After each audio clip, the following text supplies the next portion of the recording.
Again this week, during the Danny Kaye absence, we present another great comedy cast.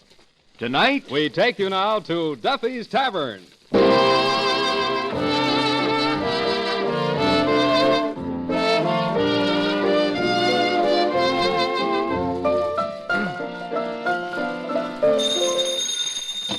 Hello, Duffy's Tavern, where the elite meat to eat. Archie the manager speaking. Duffy ain't here. Oh, hello, Duffy. Big crowd here tonight. Oh, yeah, 3-drink O'Reilly, foul-mouthed Flaherty. Yeah, and that quiet-talking Irish guy, Pat O'Brien. Yeah, the Irish Hush. Yeah, you've seen him in the movies, Duffy. You know, real He-Man, broad-shouldered, rugged, and powerful, and yet with that certain something about him that the other guy always gets the dame. Yeah. Hey, what time you coming down, Duffy? Well, tonight is the big dinner. Your 33rd wedding anniversary. You forgot about it. Your memory's getting shorter since Mrs. Duffy's been beating you over the head with that baseball bat. Well, you better not let her know you forgot this one, or instead of a short memory, you'll wind up with a tall memorial. I'll call you back.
Duffy's Tavern, where we find Clifton Finnegan, Miss Duffy, Eddie the waiter, Clancy the cop, Matty Melnick and his orchestra, our guest star tonight, Pat O'Brien, and Archie himself, Ed Gardner.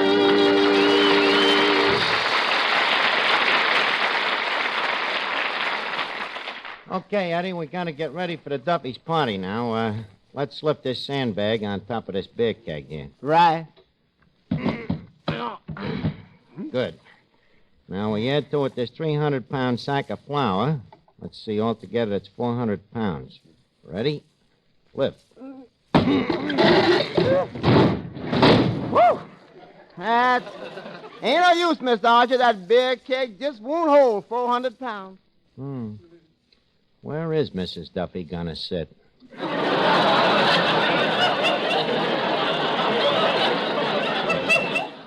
Yes, sir. You know, that Mrs. Duffy is always a big seating problem. And every year the problem gets bigger. What a big behemoth. I wonder what she does weigh. Just a second, Archie. Maybe Mama is a little heavy, but she's built in perfect proportion. Look what rode in on a broom here. Miss Duffy, your mother has perfect proportion? Certainly. She has fat hips and fat legs, but don't forget that's balanced by the fact that she has a very fat face. Oh. Eddie, do you think my mother looks so very fat? Well, Miss Duffy, I'm in no position to say. What do you mean in no position to say? Well, if I say it, I won't have no position. Look, will you stop about your mother, Miss Duffy? You can't make a zephyr out of a heifer. Holy cat, their 33rd anniversary. You know, it's hard to believe that with so many people in the world that them two married each other. Now, just a second, Archie. It was true love from the day they first met in Ireland. Oh, they met in Ireland? I never knew that. Yeah, at Blarney Castle. Blarney Castle, huh? Yeah. Papa and some friends had gone to visit the castle, and that's where the whole thing started. Yeah, huh? Yeah. Papa thought he was kissing the Blarney Stone, and it turned out to be Mama. How quaint. Well, look, Eddie, we better get busy with the anniversary party. Did that new chef finish the cake yet? Yeah, he finished it. Well, how is it? Well, it started, oh, hey, that gives me an idea. What? That's what Mrs. Duffy can sit on. On the anniversary cake? Well, it's an idea, but first maybe we better blow out the candles, huh? Now, come on, let's get busy. We still got a lot of loose ends here. The heart. Well, hello, Finnegan. Welcome to the party. What did you do? Come stag? No, I walk.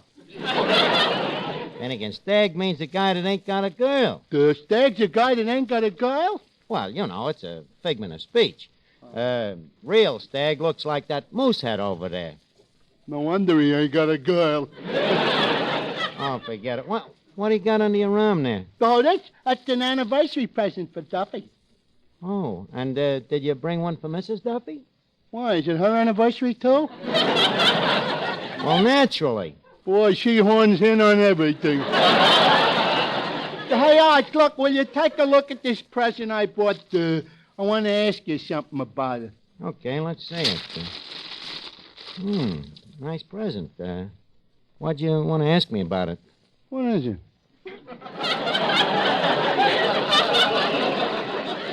Why, it's obvious. Don't you know what it is? No. Well, then why did you buy it?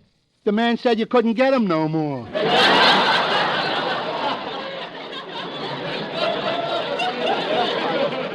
Well, that's very interesting. Eddie, look, did you ever see one of these? Sure. That's a waffle iron. Hey, you see, Finnegan, it's a waffle iron. Maybe after this you'll take my word for things. Well, good evening, boys. Well, hello, Officer Clancy. Glad to see you. Have a little something to heighten the color of your nose? Don't mind if I do. Say, what's that? Oh, that's Duffy's anniversary present, Clancy. It's a thing you iron waffles with. Clancy, did you get the Duffys a present? Naturally. After all, I was at their wedding. Yeah, that's right, Clancy. You was there when the battle started, wasn't you? Tell me, how did Duffy act? I'll bet he was scared, huh? No, as I remember, he was quite brave. Took it like a man. Except for one tense moment when it looked like he was going to break and run. When was that? When he heard the words, "You may kiss the bride." Hello? Oh, hello, Duffy. Hey, we're waiting for you. What's keeping you? You fighting with Mrs. Duffy? About what? Oh, she found out you forgot about the anniversary and she's letting you have it, huh? What's she hitting you with? Everything but the... Hello? What was that? The kitchen sink. Sounds like Mrs. Duffy is rather provoked. Well, hello. As Gene Autry said to a pair of his pants, how are you, chaps? Well. Our old pal, Sir Heathcliff, the comedian. I thought I told you to stay out of here. As the cow said to the milkmaid, I didn't expect such a cold hand. Now, wait a minute, Heathcliff. Tonight is Duffy's anniversary party. Do you know any Irish jokes? Irish jokes? Of course, old boy. As the dog said when he walked out of the flea circus, I've got 1 million of them. Just listen to this one. It seems there were 2 Irishmen, Pat and Mike. Pat said to Mike, Mike, my sister is marrying a fine Irish lad. So Mike said, oh, really? And Pat said, no, O'Reilly. Tonight, the corn is green.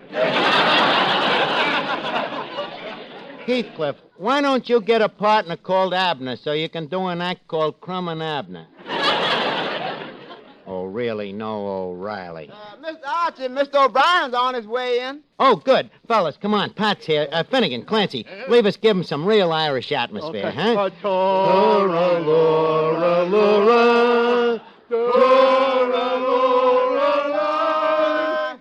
Tora, Lora, Lora. That's my wild Irish roll. Finnegan! Oh, yeah. Tora, Lora, Lora. Hey, what goes on here? Oh, it's just a little welcome for you, Pat. Fellas, look, it's Pat O'Brien.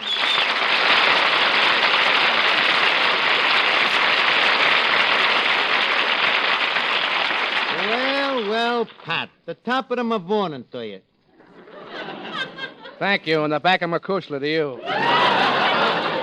Well, I'm glad you finally got here, me fair spalpeen. You ain't been down here to the tavern in quite a while. How come? Let's call it the luck of the Irish. Pat, that is no way for an Irishman to talk.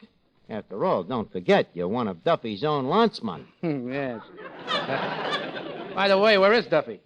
He's home. He's smart. Now, wait a minute, O'Brien. The way you wrap this joint, I'm wondering if you're an Irishman at that. How would you like a healthy punch in the nose? Don't evade the question. Are you sure you're Irish? Yes, I'm Irish. Then why wasn't you in going my way?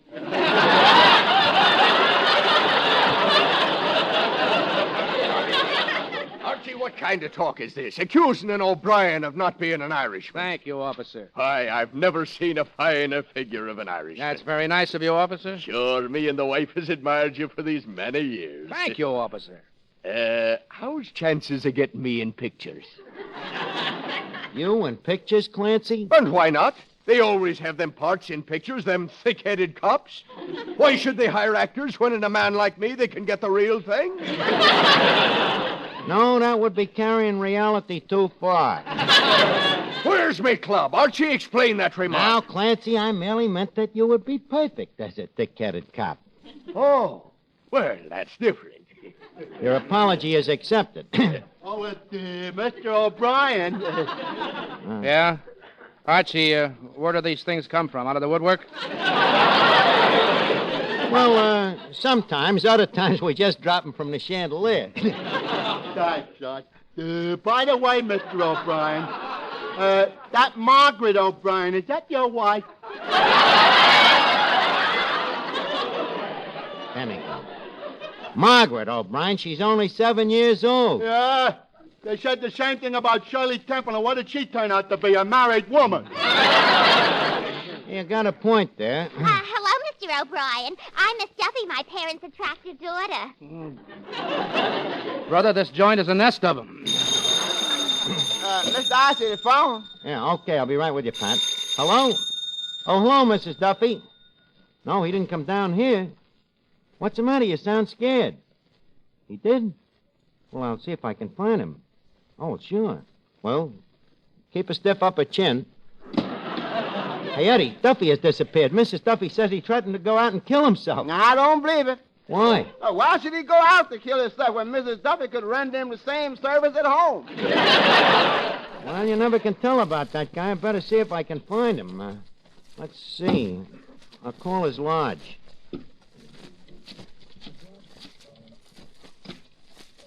Hello?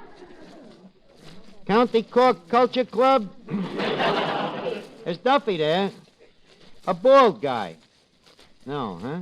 Maybe he was blackballed. Will you cut out the crummy jokes, Heathcliff? Let's see. Where else could he be? Hello? O'Rourke's Turkish Bath? Is Duffy there? He ain't? Well, this is Archie. I'm trying to find him. Who's this? Oh, hello, Abdul. Huh? Yeah, I know, but I'll be in. Well, I've been kind of busy lately. Huh? Oh, no, I ain't taking no bets no place else.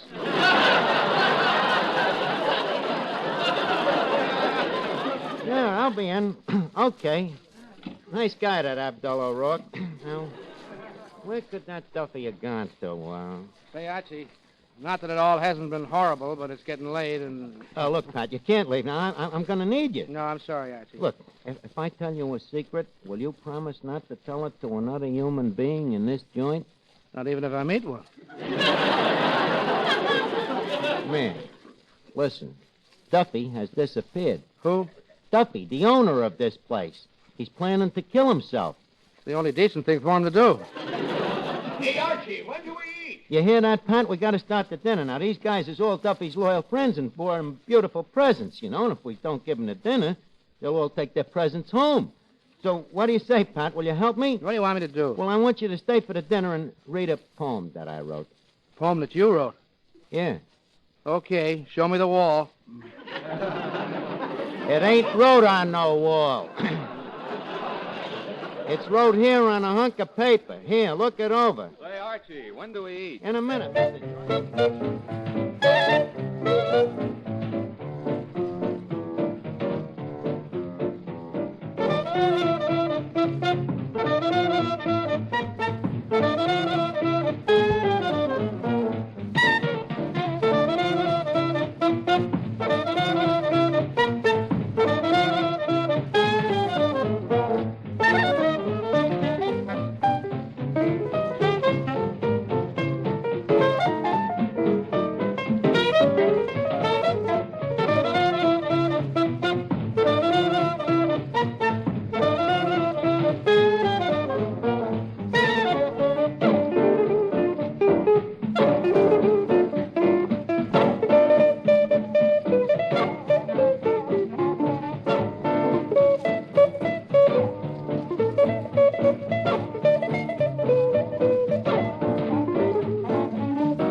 Pass me the sauce, please.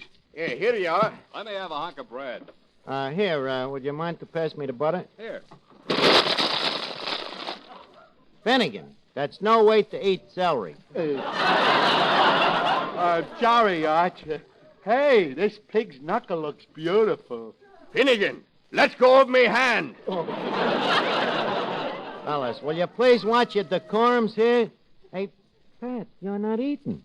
Want me to wind up in Forest Lawn? Ah, come on. Try them pickled pig's feet. They're our specialty. Finnegan, pass Mr. O'Brien a pig's foot. The pig's foot? What'll you have, Mr. O'Brien, a left or a right? Well, see if you can get him to walk by, and I'll decide. Hey, Eddie, any word about Duffy yet? No? Oh, I can't. There's one more call I could make, but well, I guess I gotta. Hello? City Morgue? Look, have you got a rigor mortis there named Duffy? No, huh? Thanks. Well, he ain't there yet. Wonder where the guy can be. Well, we can't hold it up no longer. We better start the speeches. Okay, quiet, folks. Now, I want to welcome yous one and all to Duffy's 33rd anniversary party. The Duffys ain't here yet, pending their lack of arrival. However, they are represented by their lifelong daughter, Miss Duffy. I thank you, dear people, in the name of Mama and Papa, whom are the parents, the daughter of whose I am proud to be the offspring. I thank you. A lovely sentiment, Miss Duffy. Now, our next speaker will be Sir Heathcliff Batterswick. I have never met Mr. Duffy personally, which reminds me of a story. It seems there were two Irishmen named Pat and Mike. And now, our next speaker... Our next speaker will be that brave and fearless mignon of the law, Officer Clancy. Ladies and gentlemen, I have known Mr. Duffy for the last 40 years. And I can truthfully say that in this whole neighborhood, there is not one man that I've known longer, I thank you. Nancy, that was really a beautiful tribute. And now a word from one of Duffy's loyalist employees, Eddie the waiter. Ladies and gentlemen, I worked for Mr. Duffy for a good many years. Now, he ain't the sort of man who throws money around or wastes it or even spends it. But underneath it all, he's got a good heart, I suppose. I think. I hope Duffy's hearing all of this wherever he is. And now another one of Duffy's admirers, Mr. Clifton Finnegan. Ladies and gentlemen, I want to say that everything I am today, or ever was, or ever will be, I owe to my dear mother.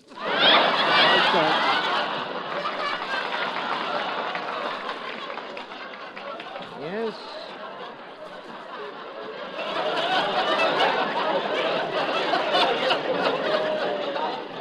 Yes, folks, and I'm sure that many more of Duffy's loyal friends would like to utilize him also. Thousands of them.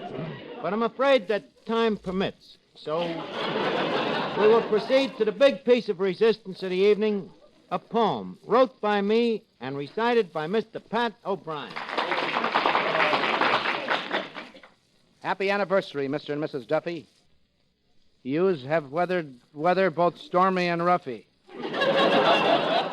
Through sunshine and foul, in sickness and rain, for 33 years, yous have stuck as a twain.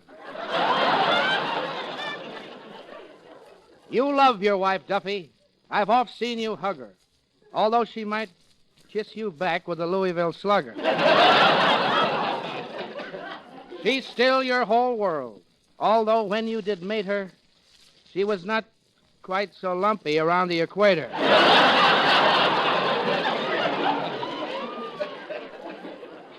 So we send you greetings from old Duffy's Tavern.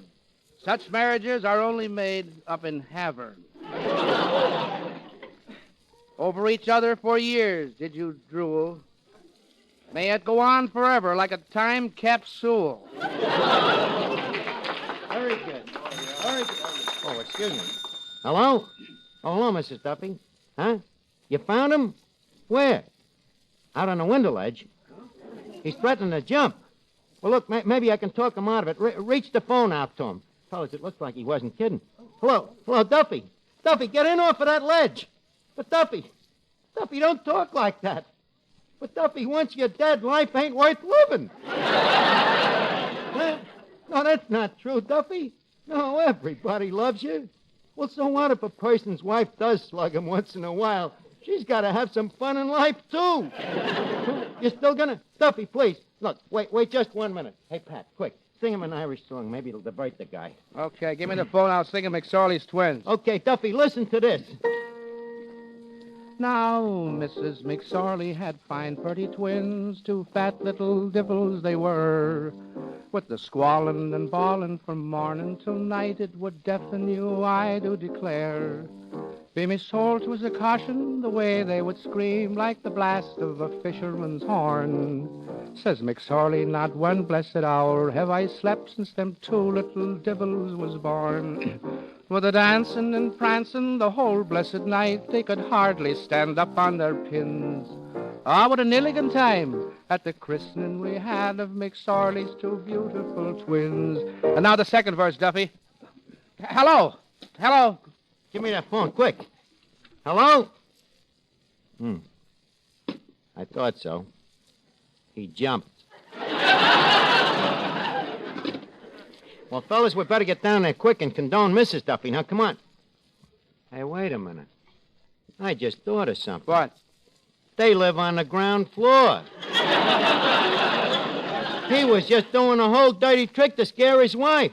I know, but doesn't Mrs. Duffy know they live on the ground floor? No, when they moved in, they had to heist it through the window like a piano. She didn't know what floor they lived on.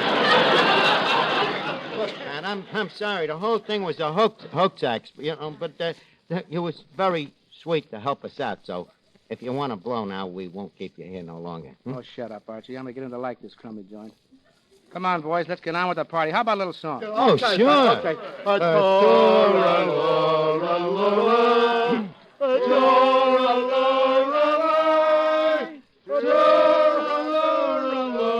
Where the river Shannon flows.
This is the Armed Forces Radio Service.